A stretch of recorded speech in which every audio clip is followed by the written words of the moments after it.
Claims the Biden administration accused of covering up a congressionally mandated report on the earliest suspected American COVID cases. The Washington Free Beacon says the report reveals 7 Americans may have contracted COVID-19 in Wuhan in October 2019.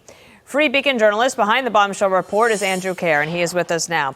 This is one of the things that you say, call for number 1 here, that the revelation adds to a mounting body of evidence that the virus was circulating in Wuhan for months before China disclosed it to the world in December of 2019, and further bolsters the growing consensus that it could have leaked into the human population from a Chinese lab. I think a lot of people might be able to understand that. The more interesting thing could be for our audience, who asked for the report and who didn't basically release the report more widely?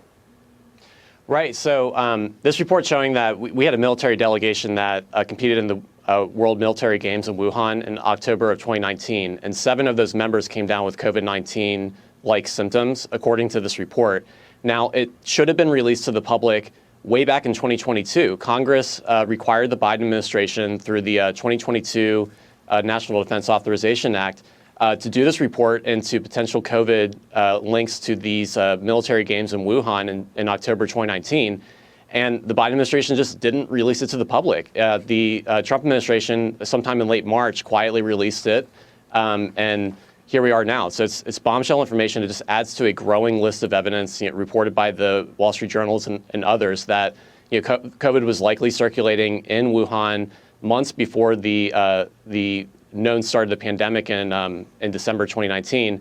And it's just another blow against the initial theory that was propagated by the scientific community that this thing could have leaked into the population, through some wet market. But no, now it's just another piece of evidence that it indicates that no, the bat coronavirus research lab, the Wuhan Institute of Virology, that just so happened to be a few miles away from these games where these service members got sick, more likely that is the cause of this virus. Let me take you in the Wayback Machine to June of 2021. And Josh Rogan did an investigation, and he wrote this. Pentagon spokesperson John Kirby told me that the Defense Department has no knowledge of COVID-19 infection among U.S. troops participating in the 2019 World Military Games. He said that there's no evidence U.S. military personnel were infected before travel restrictions the U.S. government implemented in early 2020.